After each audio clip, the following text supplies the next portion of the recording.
কিছু শিক্ষা সংশ্লিষ্ট ব্যক্তিদেরকে নিয়ে তার কার্যালয়ে মিটিং করেন। মিটিং করার পর আমাদেরকে আবার একটি কমিটি গঠন করে দেন ফিজিবিলিটি টেস্ট করার মাধ্যমে। কিন্তু উনি এই টেস্টের কোনো রেজাল্ট আমাদেরকে দেন নাই। আমরা 1.5 মাস অপেক্ষা করি, এই রেজাল্ট আমরা পাইনি। না পাওয়ার জন্য আমরা আবারও রাজপথে নেমেছি, আন্দোলনের সংগ্রাম চালিয়ে যাচ্ছি। এর মধ্যে আপনারা জানেন আমাদের এই আজকের এই আন্দোলন ব্লকের কর্মসূচি এটি একটি পূর্ব ঘোষিত আন্দোলন। গতকালকে আমাদের এখানে আসার কথা ছিল, কিন্তু আমরা আসি নাই। ধর্মপ্রাণ মুসলিম ভাইদের কথা চিন্তা করে লাখ লাখ মানুষ বিশ্ব ইজতেমায় ছিলেন, তাদের দুর্ভোগের কথা চিন্তা করে আমরা ছিলাম না। কিন্তু সারাদিন যাওয়ার পরে দেখলাম রাষ্ট্রের কোনো সারা নেই। বাধ্য হয়ে রাতের বেলায় আমরা এই মহাখালী আবার ব্লকেট করি। এভাবে আমাদের ক্যাম্পাসের সামনে দীর্ঘ 5 দিন যাবৎ ব্লকেট কর্মসূচি চলছে।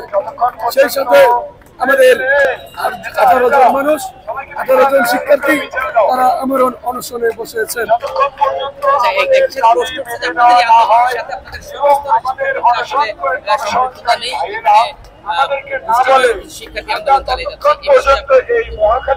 এটি প্রমাণ করা কিছু নয়, আমার মুখের কথা বলা দরকার নাই। আপনারা নিজেরা এইখানকার বিষয়গুলো করেছেন। 18 নভেম্বর আপনারা দেখেছেন, পুরো বাংলাদেশ দেখেছে যে আমাদের শিক্ষার্থী কেমন সাড়া দিয়েছে। তারপরে আমরা গত কয়েকদিন এই মহাখালী ব্লকেট করেছি, গুলশান ব্লকেট করেছি। আমাদের শিক্ষার্থীরা অনশন কার্যক্রম চলমান গেছে। আমাদের ক্যাম্পাস এই মুহূর্তে ব্লকেট রয়েছে। তো নতুন করে বলা কিছু নয় যে আমাদের শিক্ষার্থীরা সারা দিচ্ছে না। আরেকটি বিষয় বলি, 100% শিক্ষার্থী, 100% মানুষ কখনো কোনো অন্যায়ের বিরুদ্ধে আন্দোলন করে না। 1 জন থেকে 2 জন, 3 জন, 10 জন দীর্ঘায়িত হয়, যা আমরা পূর্বে দেখিয়েছি। কাজেই এ ধরনের প্রপাগান্ডা যারা ছড়ায় তারা মূলত আমাদের বিরোধিতা করছে, আমাদেরকে হিংসা করছে, আমাদের এই যৌক্তিক আন্দোলনটিকে থামিয়ে রাখার চেষ্টা করছে। এজন্য তাদের বলতে চাই, এ ধরনের প্রপাগান্ডা ছড়িয়ে আমাদেরকে দমানো যাবে না।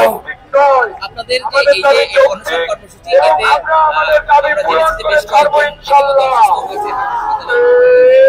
এই বিষয়টা আসলে আরো কতদিন চালিয়ে যাবেন বা এটা আসলে অনশন কার্যক্রম এটি আমাদের ব্যক্তিগত বিষয় না।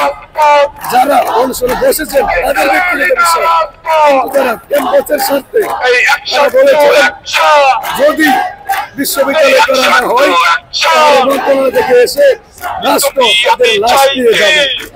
তারা আমাদেরকে বলেছেন যে বিশ্ববিদ্যালয় না হলে তাদেরকে যেন আমরা অনশন না করলেই তাদেরকে যেন আমরা তাদেরকে তো আর আমরা ফেস করতে পারি না। ব্যক্তি স্বাধীনতা রয়েছে, তারা ক্যাম্পাসের সামনে এই যৌক্তিক আন্দোলনকে সফল করার জন্য তারা মনে করেছে যদি তাদের জীবন দিতে হয় তারা জীবন দিবেন। আমাদের জীবনের বিনিময়ে এই সরকার আজকে বসে আছে। আমি ছাত্রবোধের থেকে ধিক্কার জানাই, আপনারা কতটা নির্লজ্জ পায়া হলে এখানে বসে থাকেন। এই শহীদ মামুন ভাইয়ের রক্তের বিনিময়ে, তিতুমিরের মামুনের জীবনের বিনিময়ে আজকে আপনারা সরকারে বসে আছেন। আজকে আপনাদের কোনো করে না। আজকে আমার বাইরে 6 দিন ধরে অনশনে আছেন। আজকে আমরা এইভাবে মারা যাচ্ছি। আপনি একটা দিনও এই জায়গায় আসলেন না, এদের সাথে দেখা করলেন না, যৌক্তিক বিষয় নিয়ে কিছু বললেন না। শিক্ষা উপদেষ্টা সকালে বলেন এক কথা, বিকালে বললেন আরেক কথা। এই ধরনের প্রপাগান্ডা ছাড়িয়ে উনি আমাদের এই আন্দোলনকে নস্যাৎ করার চেষ্টা করছেন। আমরা স্পষ্ট ভাষায় বলতে চাই, আমাদের সাথে প্রশাসন চালাবেন না, দ্বিচারিতা করবেন না। যদি এ ধরনের কার্যক্রম পরিচালনা করেন আগামী দিনে এই আন্দোলন গণ আন্দোলনে রূপান্তরিত হবে। ততদিনে এই আন্দোলনের আগুনের স্পৃহা অনেক দূর এগিয়ে যাবে। আমরা বলতে চাই, ততদিনের আগুনের স্পৃহা, আগুনের গরম আপনাদের শরীরে চলে যাবে। ততক্ষণ পর্যন্ত এই আগুনের গরম সহ্য করতে পারবেন না।